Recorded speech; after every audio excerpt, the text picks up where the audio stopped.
It's a joy to be with you today for our event. And before we begin, I'd like to give you some guidelines about accessibility. So our last talk today with Martinez will be in Spanish, and we will have translation into Portuguese. Click in the bottom button where you read interpretation, choosing the language Portuguese, and then you will have the translation into Portuguese. You can also silence the audio, original audio, or leave it in the original if you do not need translation.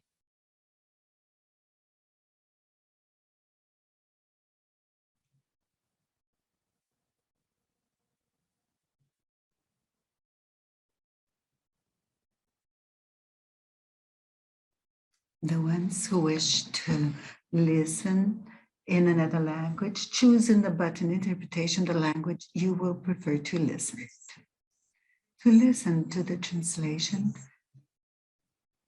silence original audio.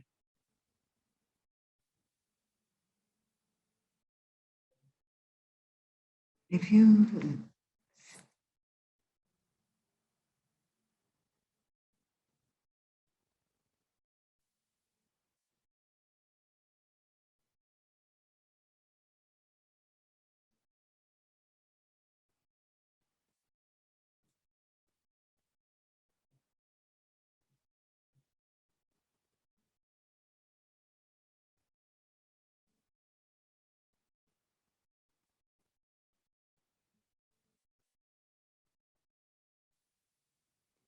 I believe now everybody is set to begin. I'd like to welcome everyone who has been following in parallel that it's happening the 15th event. I am Stella. At the back, you can see the banner of the Institute João Clemente, and this our event of today was organized by João Clemente Institute together with the alumni, with the Down Symptoms Institute, with the Mexican conference for disability, and for the inclusion of everyone. I protect myself from Inclusion International. To remind you, we will have interpretation in sign language, Brazilian and Mexican, and the translation into English, Spanish, and Portuguese. Our event will be recorded and after made available in the Institute João Clemente through channels.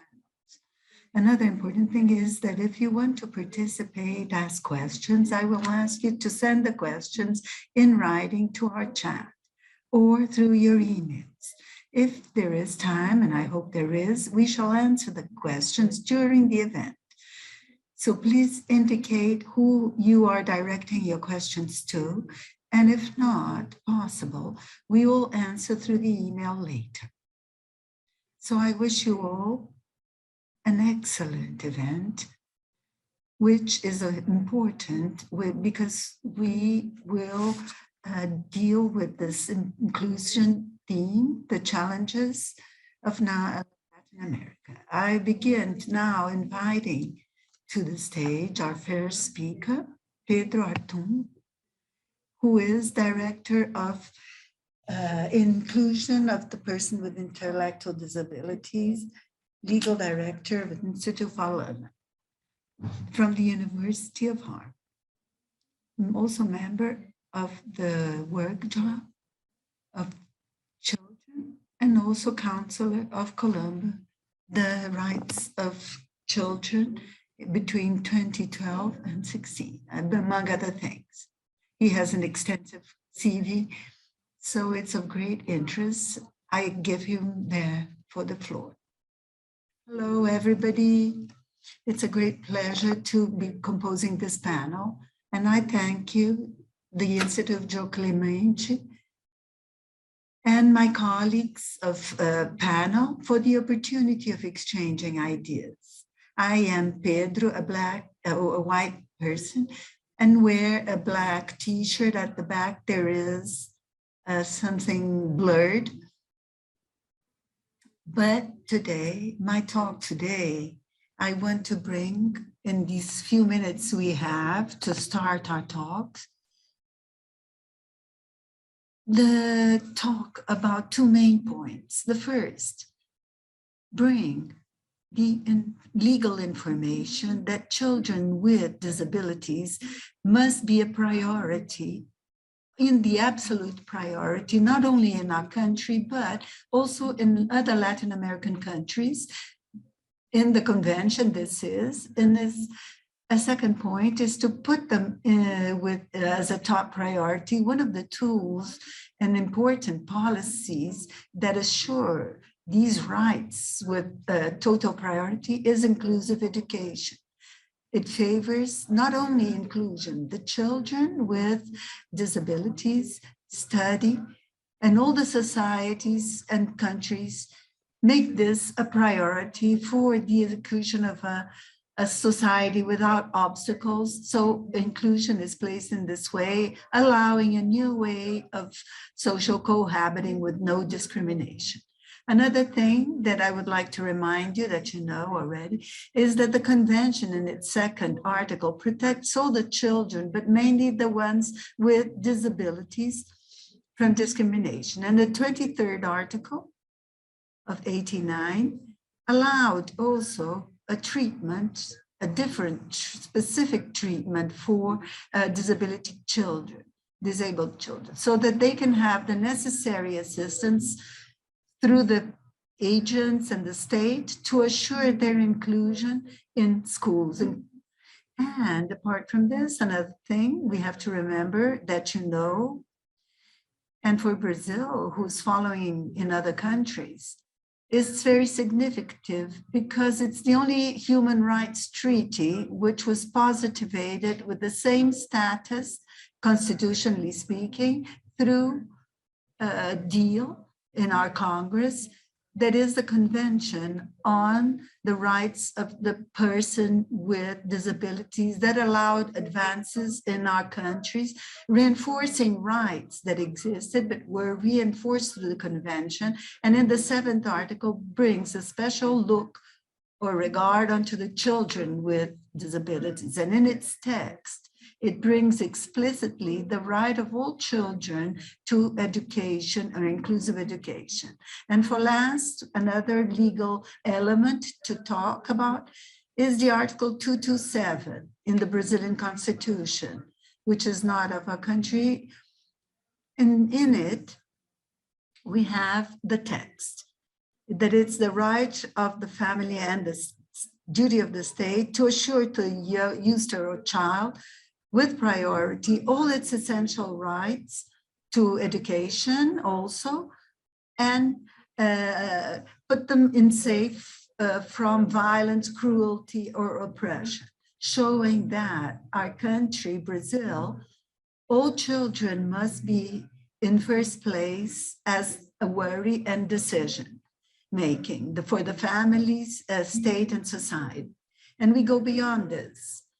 Also through the law 13,257, where the statute of the person with disability and the mark of the first childhood, where we went beyond this, defining priority, and we placed as total priority and number one, the children with disability. And we must understand this, that the country who is at the very top of the pyramid of worries and decision-making are the children.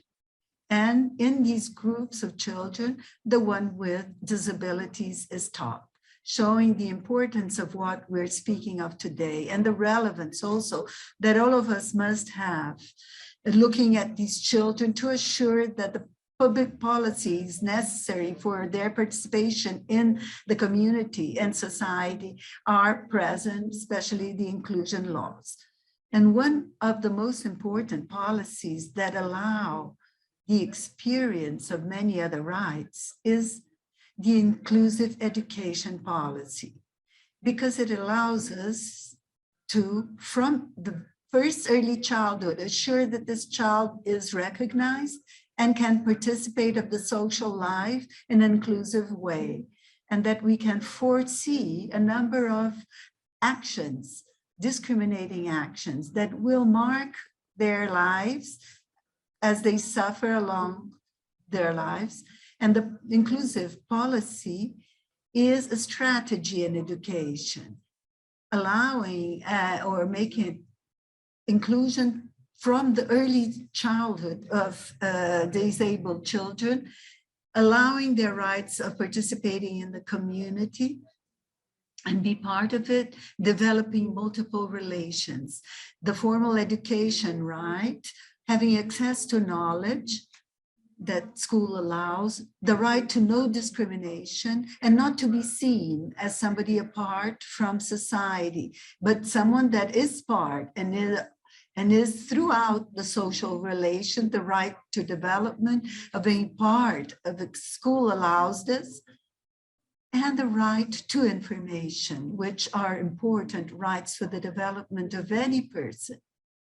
And what the children's voices say, and it's important to hear them, like Luca, age 8, who says he wants to study at a school, mixed school, so that they can also learn to value children with disabilities. Or Alice, who says, I like my friends and the animals we have there, the pets. There are many other students, and we learn to play together. So children know the importance of the plural cohabiting and the social needs of the school. And in fact, it was this that we have already in Brazil, or have had for 20 years, a policy that looks at inclusion at schools. And this is a sign of alert, because in the last 3 years, this present government that is managing, it's the federal government, managed to retroceding in this for special education, segregating children with disabilities from the ones without disabilities. And this menace of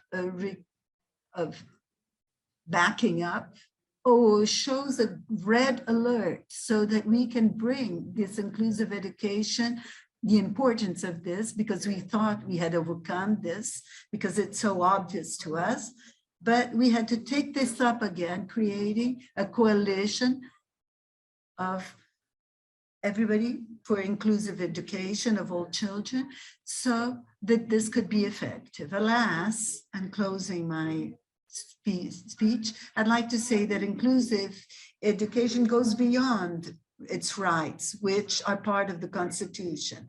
Apart from this right that is in our conventions, in our Constitution, in ECA and other legal dispositions, as a total priority, it brings social important consequences for both children with or without disabilities. And this was shown in the survey by Harvard that appointed a favoring of development, not only of the person with disability, but of the children without disability, because it allows the child to be able to develop a number of abilities and skills, like the promotion of human differences, of social cognition, self-concepts, self-esteem, the status perceived, and the development of moral and ethical principles,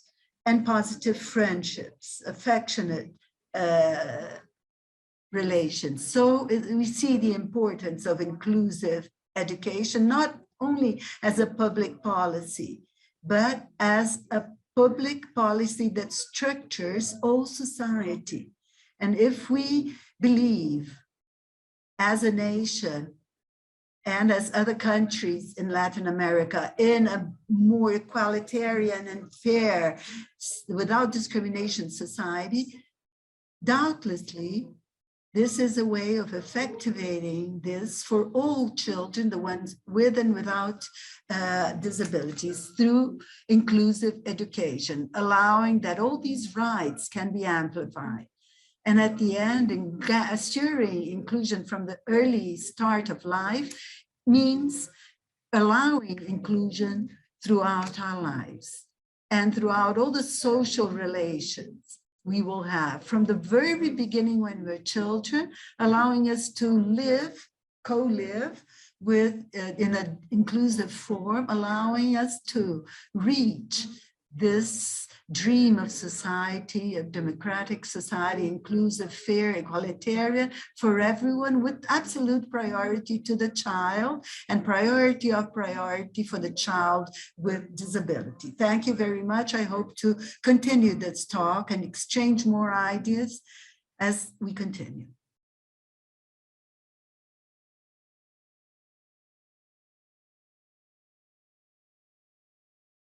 Very well.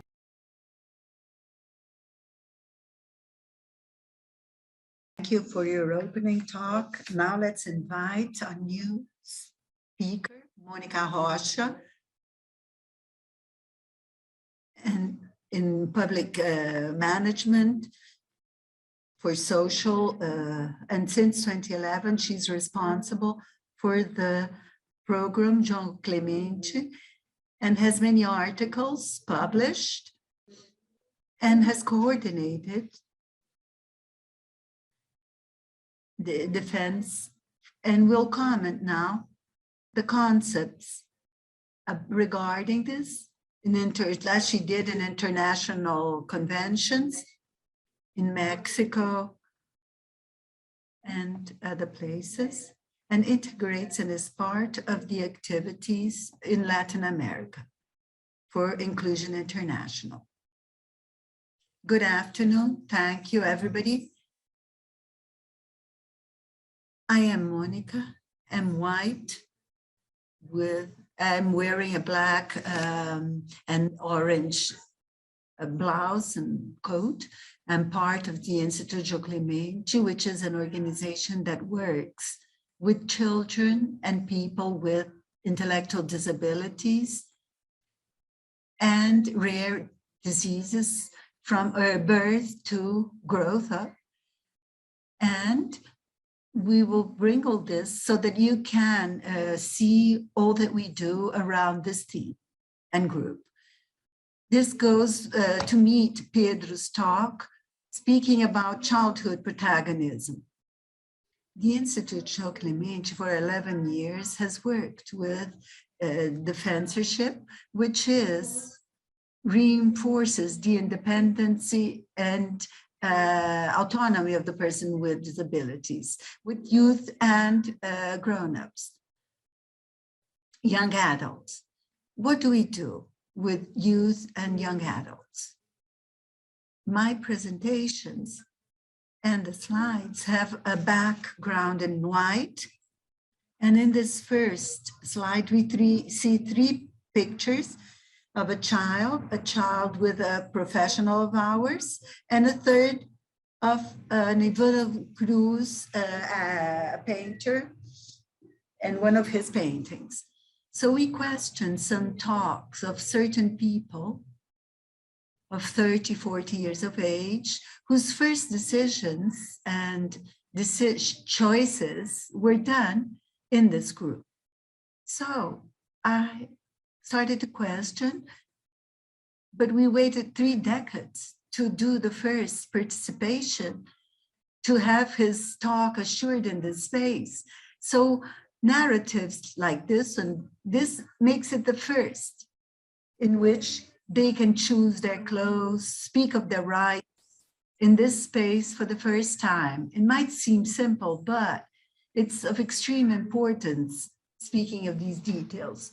When we speak of limitations and disabilities, parallel to this, we have to work on questions we understand that should have been spoken of from early childhood. And as a process, this guarantees his life. Examples, for instance, of certain talks where she raised her hand and said, "Can I go to the bathroom?" This bothered a little. Well, how can we work this?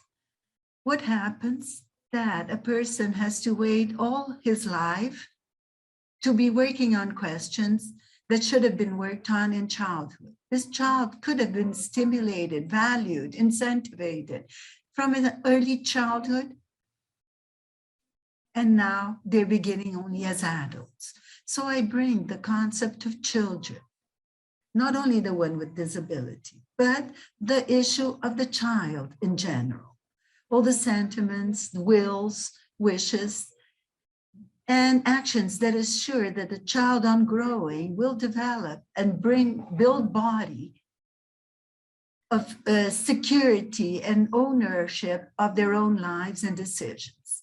This has to start in childhood. And so we had an idea of thinking, what are the experiences? How can we create something to develop the process beyond the classroom and the family? It's two safe spaces where the child recognizes their first references, the family and then school. It's where they start. They have their first control, the first reinforcement. Mommy, daddy, uncle, godmother, teacher. And then how do we do it? To work on the decision-making, the self-defensiveness, and how do we look at this child? That's why we wrote here, me, the others, and us. The self, the other, and us. Looking at the relation of the child and with the whole. Thinking of the protagonism brings, apart from the family and school environments, brings a lot of benefits as the development of self-esteem, stimulus of empathy, the development of proactivity.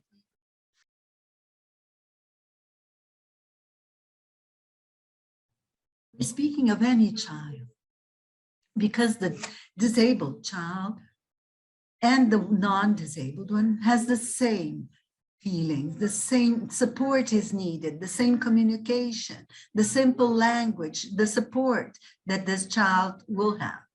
But this is the talk of my next colleague. So we went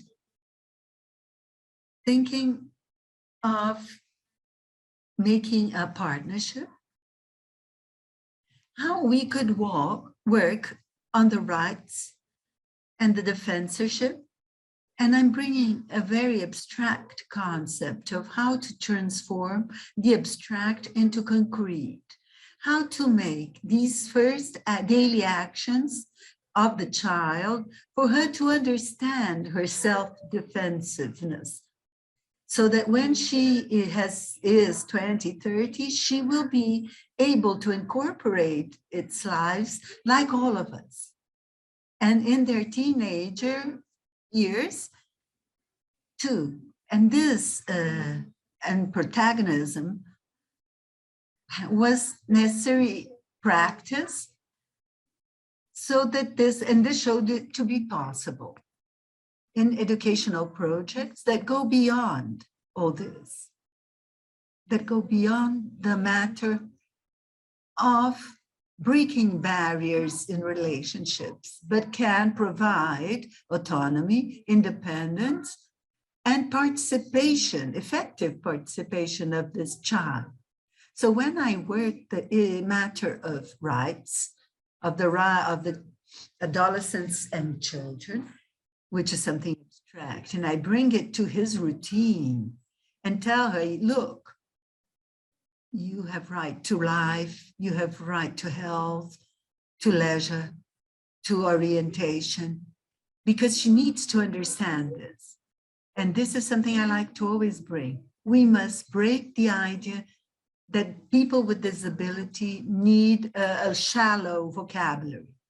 This is too hard. I won't teach her this. This won't be part of her life. But one thing is giving her only the easy version. But she has to know that she belongs to this. And another thing is providing her with the means that to listen to this in her daily life, and she can learn through the daily life experience, in her activities, in her troubles, in her successes. And that's how we can understand inclusive education that allows this. This education is a perspective that is part and allows children can co-live with all the others. The one with disability, Blacks in another box, everybody separated in boxes. When will they all co-live and be able to understand their frustrations, their fears, their desires, their histories? When will they be able to look and start to live this? Why is this friend different from me? Why is his nose different from mine? Why is that girl of another color than I? Why does he wear different clothes from me? Because prejudice is something that also makes us learn. So in these relations, we learn to live and co-live, and there the child builds body to, little by little, be able to deal and relate to any person. In São Paulo, we always speak of the childishness of the disabled person. But I bring something different. What is important? One thing is giving him a safe place the way I'm presenting it to you. This outline. Then she goes to the world of the co-living with everyone, and she knows that she has all this support, knowing that people trust her, believe in her. This was great the way you did it. Because if I give them this outline, she won't be able to do this. She will remain closed in this. So how do I work this in decision making? In her choice of her first clothes, how she brushes her teeth, that she has to tie her shoe without speeding her up or accelerating her, giving her or letting her do it in her rhythm, each child in their own procedure. There are relates of these, like a pedagogue who speaks to the children. And in the assemblies, we work respect to other people's families. This circle has a meaning of how we look at it and seeing how everybody does it. And it's interesting that we have relates of teachers of one of the children that we had here at the Institute who said that the child at school got a pencil, colored pencil, and the child couldn't see it.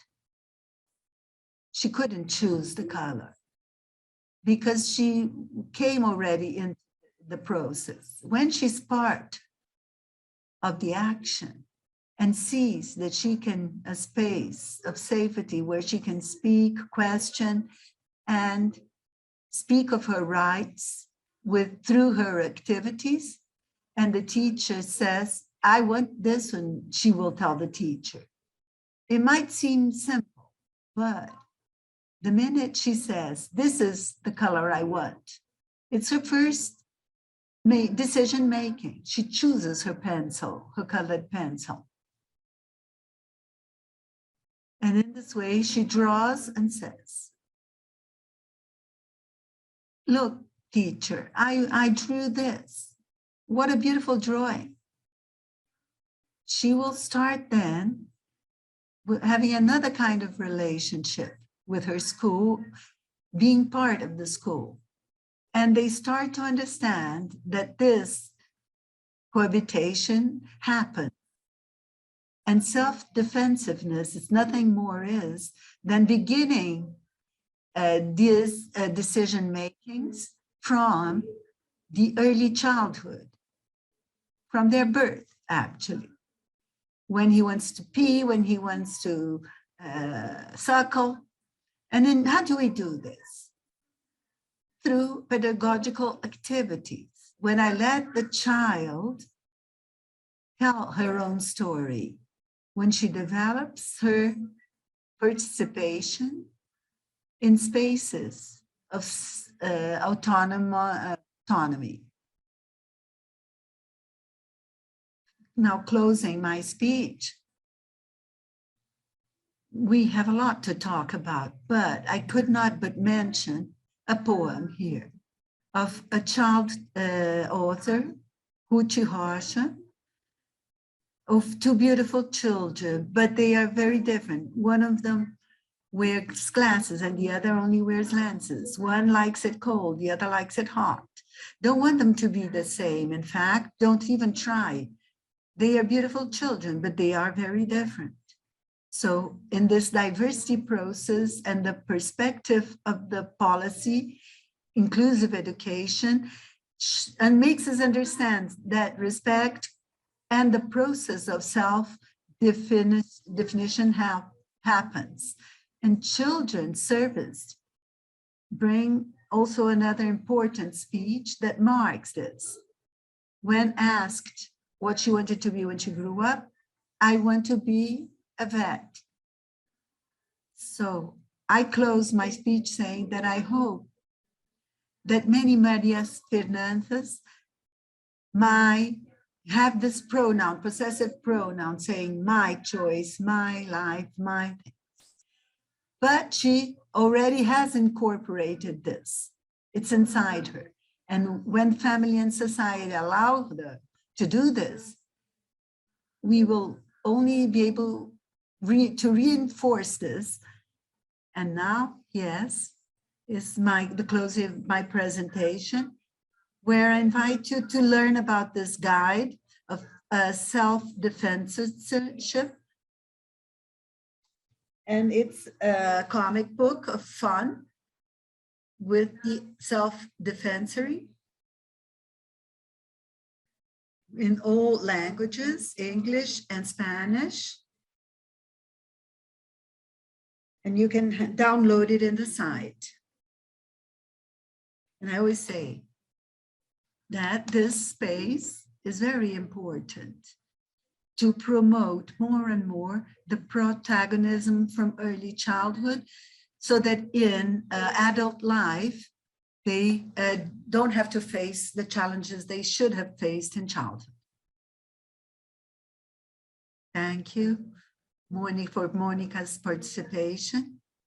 And now invite to the floor, reminding you that if you will have questions, do it through. We'll answer all of them at the end, and you can also send emails with your questions, and we will answer them. Now, presenting our next participant, I introduce you to Patricia Almeida, a journalist specialized in language and disability studies from New York University, founder of Inclusiva for Citizenship, Global Alliance for Disabilities.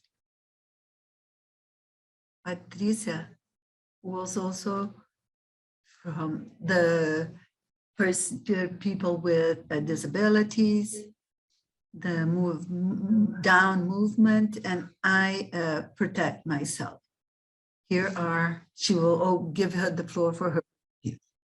Thank you, Stella, and everybody. It's a joy to be here. I would like to describe myself. I am white-skinned, am wearing a t-shirt, and with my doll here in front of me, my pet, And I will continue with Monica's speech. How do we do this participation and make children aware of how they can choose and have a life of significance and be really owners of themselves, of their bodies, of their dreams, and their rights assured. So I'll speak about simple language. Here we have Gabriela from Mexico. Alternative communication that I will be speaking of, which is very important for the communication of people with disabilities, and also is everybody has the right to understand and communicate. This is my talk. So to assure this inclusive education and the protagonism of the children, we need accessible communication. What is this accessible communication? We speak of books, sign language, self-description, and also very little of access for people with intellectual disabilities. And there is no inclusion without accessibility. We cannot include people in a child in education if she can't express herself or understand or learn and to communicate and participate. So what are the tools for inclusion? They can be people, techniques, methods, equipment, and we will speak of some of them. My specialty is simple language, which is a tool of accessibility for people with intellectual disabilities, but not only, as we will see. And another resource are the planks of alternative communication, plates, those images where the children can express their feelings, their wishes and feelings. This, unfortunately, is not very spread out in Latin America and not even abroad, but it's very necessary. And we need it to be in phonoaudiologies, in schools, for everybody to participate. And speaking of this, tomorrow there will be the launching of the guide of inclusive participation from international inclusion. And it is for the people with disability to be able to receive this information in a way they can understand it and exchange ideas and experiences and have this time that is necessary for each one with the support of accessibility to make them participate in equal conditions. I will give an example of practice in this, which is Eu Me Protejo, I Protect Myself project, where it brings many modalities together and an important information, which is for children to learn to prevent abuse or violence. Self-explaining pictures, Libras, sign language, audio description, and this serves all children. It was done in a format that's not only for disabled children. It can be used in schools without disability children. What is this simple language? It is a way of presenting information so that everybody can understand. It's a right. It guarantees autonomy. People get more motivated. They want to read more and they become more confident. It's an accessibility right for the simple language, and it's a constitutional right. This cognitive is valid already in 185 states of the convention, and this must be assured as a right. access to information and communication, equality of conditions for all people. Where did this come? Since 1920, tests of understanding were done, and Sweden came in front with the first simple language book. Then the Association of Library Keepers that came to the convention, and in 2010, also another guide, and 2013, a legal sentence in simple language, and later they will speak of this. And Spain came first with technical norms in 2018, the first in the world, not only with an easy reading method, but also the validation where people with disabilities in reading can validate easily if it is in simple language. There is a tool for training or for people who are interested in simple language, and I will leave it for you. It's called EasySit, and has a variation in language, focusing on design, and can be a video, a story, a song, TikTok or whatever. The important is that the message is clear.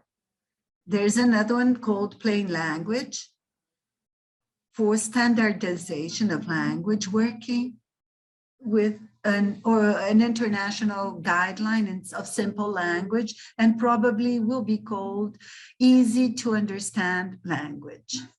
But for who is it for? In Brazil and other Latin American countries, we have people that do not know how to read and write and have functional or perhaps not inability in this. Haiti has 41%, Brazil more than 10%. So people communicate in small screens through their mobiles, and they are easy targets for people. And we only have very few who studied until the end of main school, and then do not know how to learn about, and they are easy targets for fake news. It's important that they get correct information. So through the synthesis, and images and text make them understand more easily what they must not touch, for instance. Do not put your hands on. And together with Fiocruz, we did this, and Brazil and other countries in Latin America need this simple language, and teach children learn. And we know, what does a child know? What does she must learn? Does she learn through many different methods, through visual, audition, etc.? Our mind learns a lot more teaching other people and repeating. I speak a little of the structure of the language, but I'm going very fast through all this, but you can later check this. But the important thing is the validation. So when you finish the translation for simple language, you must validate it with the group it's chosen that you're directing this message to. There are many strategies for this. To make it simple in terms of language, here I'm going very fast through everything. I want to show you the I Protect Myself, which is this example and guide exactly for the child to learn to defend herself from any kind of violence, especially the sexual one. As I said, the images are simple and self-explaining. Short texts on a white background, focusing on what is more important. We did this for disabled children, but it works for all kinds of children. This one now about COVID and the alternative communication that I will not be able to speak of, but it's a resource for children who do not manage to communicate. They were used only for people with disabled children, but also with children with COVID were experienced this, and it can be in apps. And this is a plate of communication that we want to use for children who don't speak, be able to denounce all kinds of violence, and must be done with the collaboration of this Society for Alternative Communication in Brazil. I have examples, and who wants to see this more thoroughly, I will make everything available. So my 10 minutes are over. And .org.br, you can obtain more information about the simple language. Thank you. I thank the participation for her, Patricia. And I ask now at the end for the speakers to leave their emails available to everybody who is watching and would like to learn more about what you have brought here to us, so that they have your contacts, okay? And you can place them in the chat. Now, following our order of the day, I'd like to invite to speak for us here in the Rony Vittorini. Rony at moment is advocacy assistant in the Instituto Clemente and acts and contributes, interestingly, for the rights of the person, the disabled person, helping and capacitating, and is part of the self-defensory program. He has facilitated groups and fomented exercise of self-defensory in the Institute. He's part of lives and talks, speaking of self-defensiveness.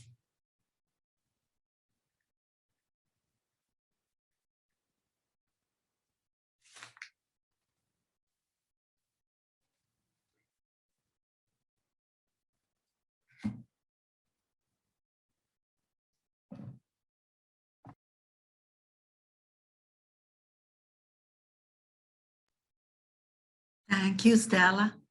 Good afternoon, everybody. And I'd like to speak to you about capacitism. You see an image here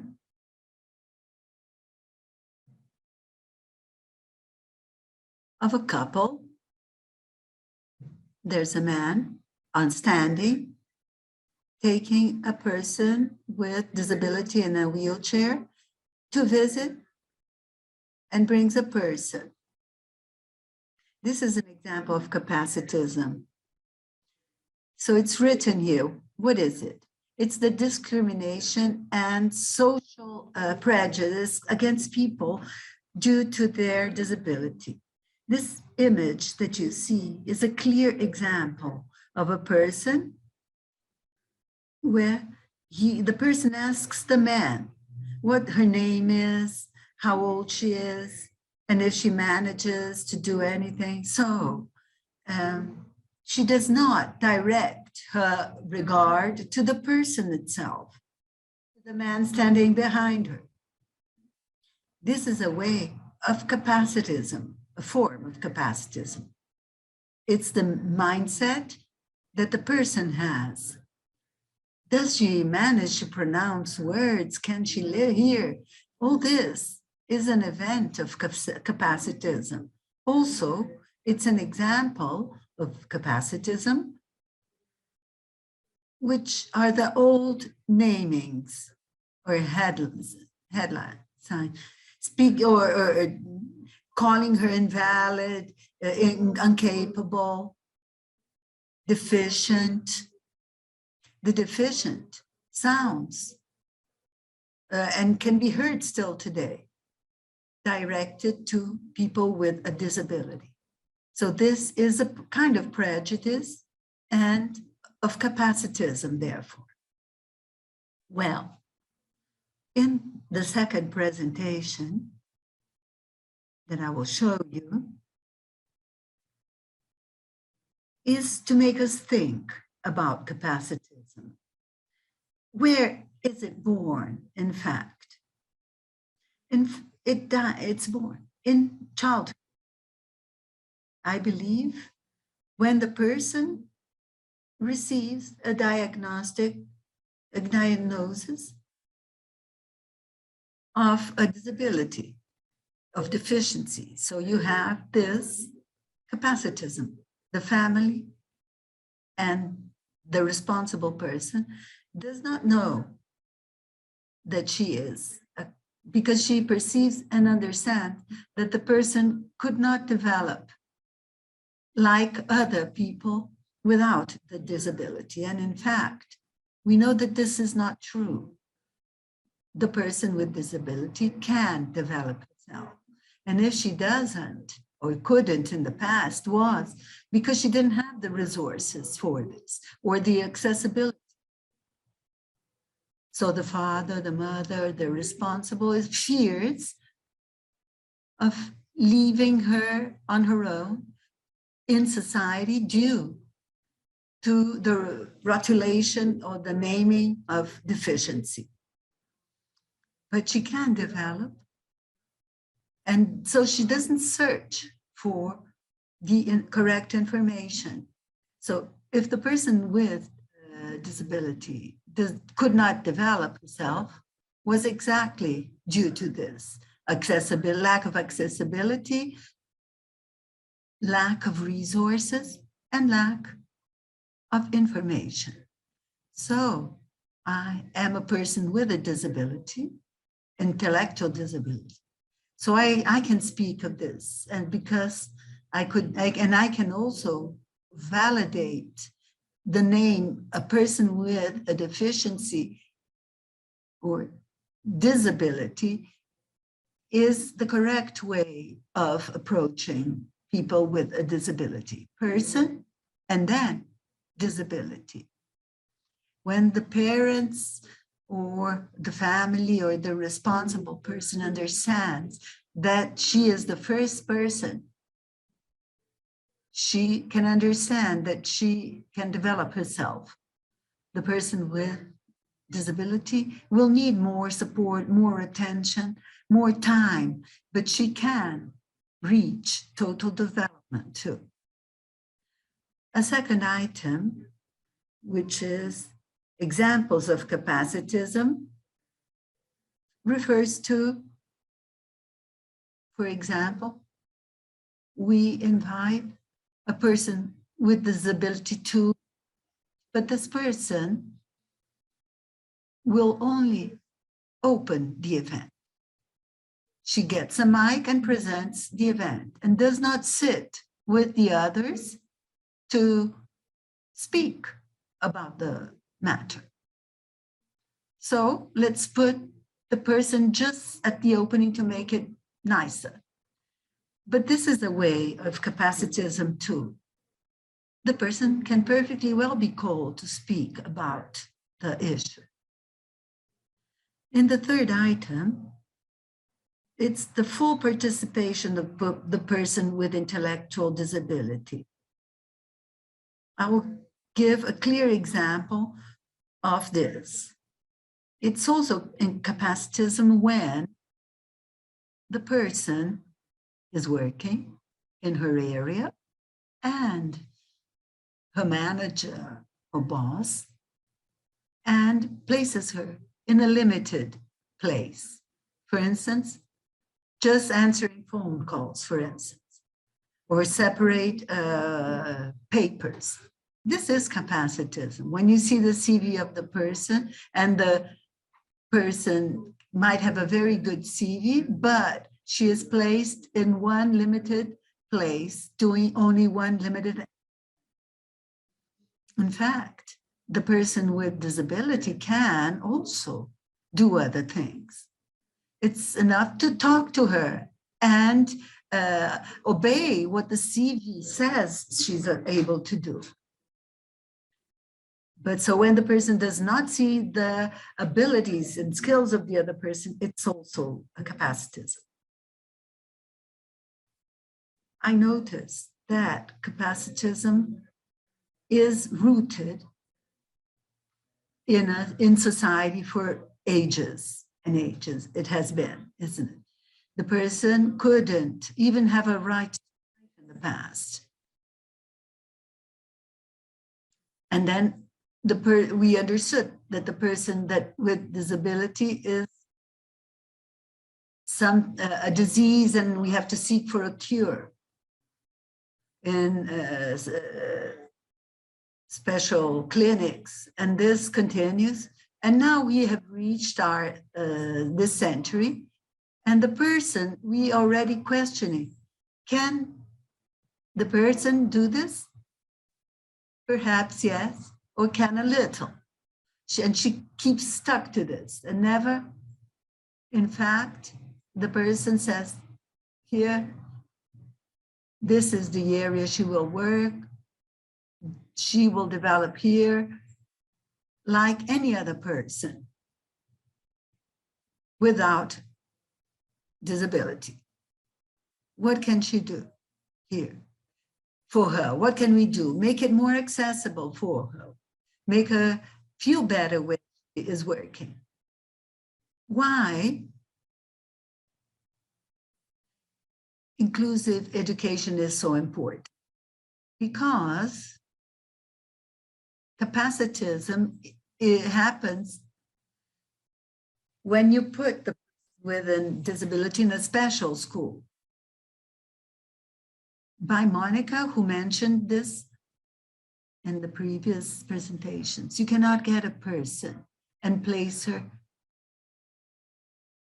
from planet A into planet B, and then you cannot do this. When you have inclusive education, this breaks capacitism. Alas, we still hear all these back steps of placing the person in a special room without, and some parents without understanding accept it.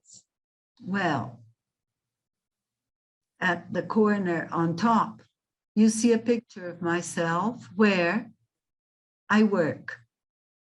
I went through, like you can see, all these youngsters, they all have intellectual disability. And today I give them training. So I teach about rights, about capacitism, about sexuality. So I feel in an environment where I can develop myself to my utter total potential. I am respected. I am for society. While in society, I wouldn't be very intellectually useful. Here I am very useful. And so the important is to give them the correct education for this. So this a prejudice in your regard. Without this, people can develop totally and reach the top. Thank you very much for the opportunity. Thank you. Ronnie, I'd like to thank you for your participation. And following now with our event, I will call to this floor Gabriela Martinez to share a little of her experience and knowledge. She's director of an organization in Mexico that acts for the rights of people with intellectual disabilities, working with families, and developing a job also of self-defensiveness, working the issue of women with intellectual disability for elimination of all kinds of discrimination. Gabrielle, you have the floor. It's a pleasure.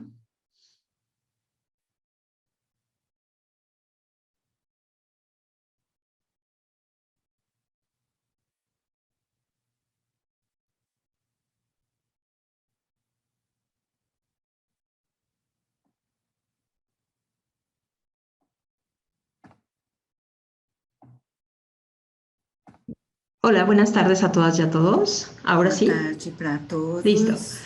Gracias. Quisiera confirmar que está la pantalla. Denme un minuto porque creo que voy a elegir, sé que estoy con el tiempo encima, pero creo que voy a elegir irme con la presentación en español. Denme un minuto, por favor. Bueno, mientras tanto, mientras voy adquiriendo este cambio, quisiera comentarles que, bueno, pues yo soy Gabriela Martínez, soy mexicana, soy una mujer de tez morena, negro, rizado y uso lentes. Decirles también que el año pasado tuvimos la oportunidad de tener a través de Inclusión Internacional, que es una organización que agrupa a más de 100 países en todo el mundo, pero en el caso de América Latina, al menos a 14 organizaciones en las Américas, que nos unimos representando a 11 países para hacer un estudio acerca del impacto que estaba dejando la pandemia por COVID-19 en las personas con discapacidad intelectual, en sus familias, y también tuvimos la oportunidad de escuchar las voces de los representantes de estas organizaciones. Este informe, que se encuentra además en 4 versiones, en español, en portugués y en lectura fácil, tanto en español como en portugués, está accesible en las páginas de las organizaciones miembros, y en el caso de CONFE también está disponible en nuestra página.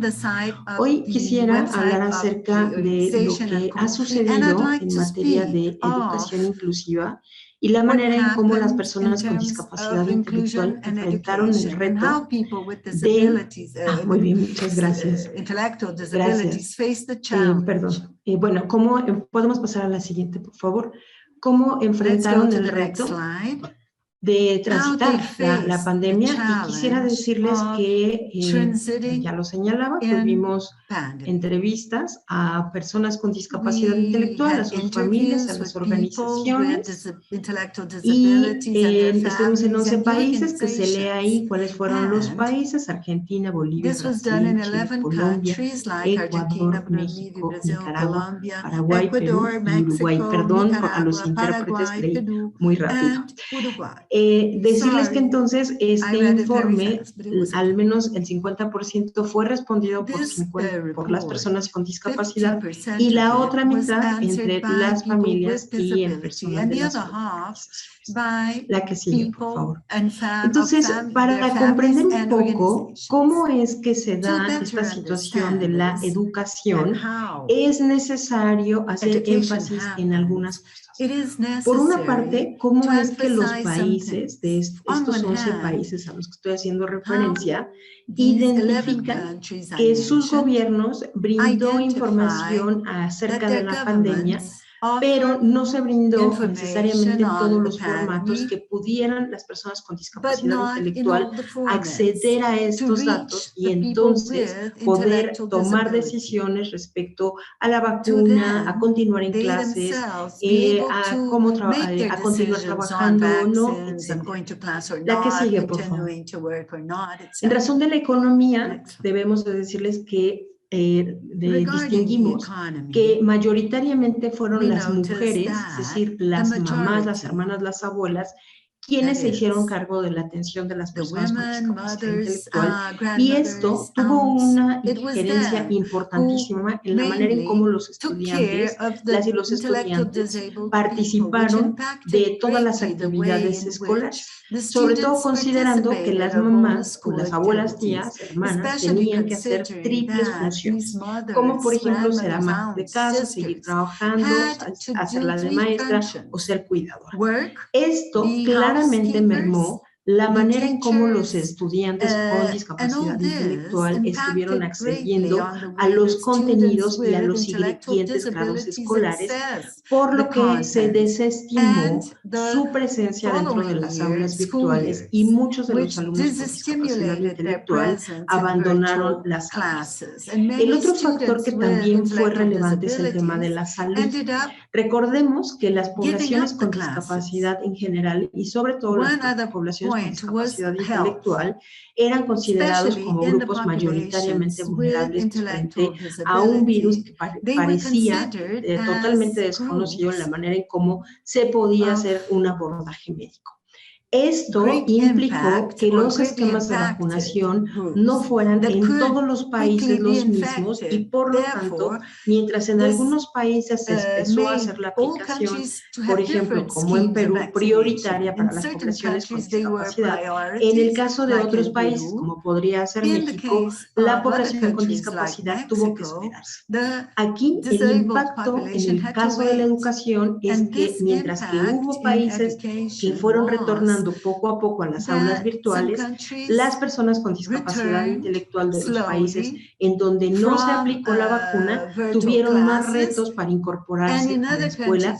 Incluso sabemos de casos que en este momento aún no se han incorporado a la escuela porque todos sabemos que la pandemia aún no ha pasado en su totalidad.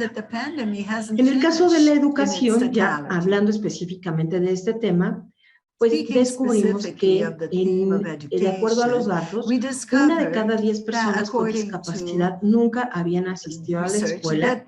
Y esto es relevante porque las demás personas que reportaron en este informe es que la mayoría estaba en organizaciones organizaciones de la sociedad civil o en escuelas privadas recibiendo la educación. ¿Qué significa esto? Que la población con discapacidad tenía poco acceso a la educación que brinda el Estado y por lo tanto el Estado hacía pocos ajustes o hacía poco seguimiento respecto a sus maestros y maestras y la manera como tenían que implementar distintas acciones para garantizar que la población con discapacidad que sí estaba dentro de las escuelas públicas pudieran acceder a todos los contenidos e incluso a distintas maneras de ser evaluados para ir transitando de un grado a otro. Otro punto muy importante fue cómo los docentes reportaron no estar preparados para atender a las personas con discapacidad intelectual en las clases virtuales. Junto con esto, me voy a pasar a la otra diapositiva. Sabemos que no se garantizó el acceso al Internet para el aprendizaje a distancia y no se aseguró que los programas fueran accesibles, incluso mediante el suministro de dispositivos de asistencia o bien los llamados ajustes razonables. Voy a pasar a la siguiente y lo que queremos decir es que de acuerdo a este informe hubo ciertas recomendaciones que emergen desde las propias personas con discapacidad y es que se solicita que los países revisen que las y los estudiantes con discapacidad pudieran regresar a clases al mismo tiempo que los demás estudiantes sin discapacidad, como lo mencionaba yo anteriormente. También la necesidad de crear programas educativos en línea para asegurar la participación y la atención permanentemente, porque sabemos que los formatos en línea seguramente van a continuar más allá de la pospandemia. Dos cosas más, la necesidad de capacitar a maestras y maestros para dar clases virtuales permanentemente y apoyar el aprendizaje. Y por último, proporcionar herramientas y apoyos que necesitan las personas con discapacidad para avanzar en sus estudios, por ejemplo, garantizando la conexión gratuita a Internet en aquellas comunidades que no son ciudades y que están alejadas justamente del desarrollo, y que eso también limitó que las personas con discapacidad que viven en comunidades rurales no pudieran acceder a la educación. Bien, sé que me queda un minuto si acaso, y quisiera decirles que, me voy a ir a la siguiente diapositiva, que nuestra mirada desde Inclusión Internacional sobre la educación inclusiva tiene que ver con lo que creemos que dice la Convención en su artículo 24, lo que queremos ver en el futuro, cuáles son los desafíos y cuáles son nuestros objetivos. Esta mirada ustedes van a poder encontrarla en un documento que se está creando en los próximos meses se da lo que es la educación inclusiva. Y la educación inclusión internacional, incluidas las Américas, implica que se reconozca que haya una educación de calidad y oportunidades de aprendizaje de por vida para todas y todos, que el acceso al aprendizaje sea siempre a través de sistemas de adaptado, y también que haya capacitación a maestras y maestros, un respeto a la capacidad y el potencial de todos los alumnos, que se trabaje fuerte con las familias y que haya el ejercicio pleno del derecho a la educación de todas las niñas, niños, jóvenes o adultos que estén en cualquier sistema educativo terminativo. In any educational system. Thank you.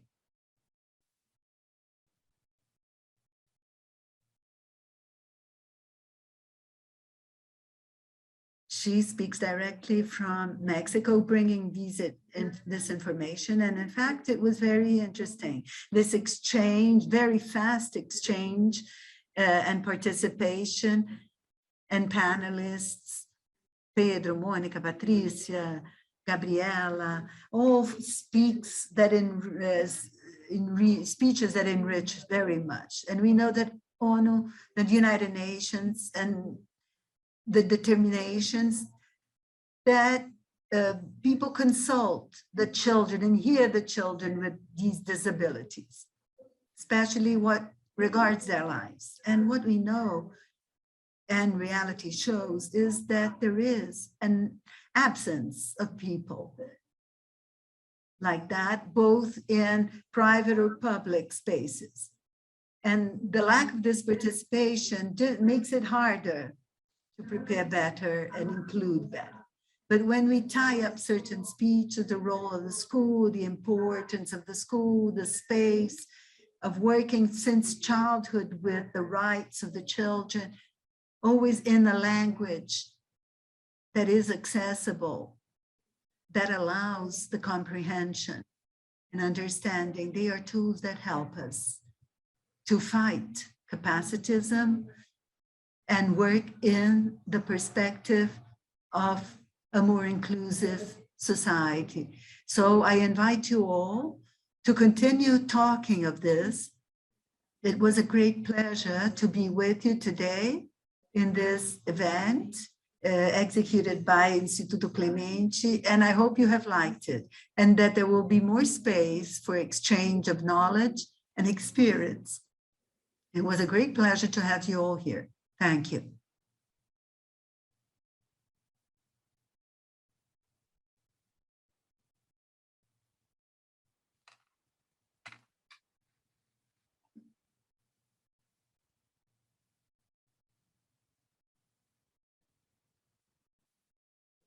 I cannot forget to thank also the interpreters that helped us in establishing this communication.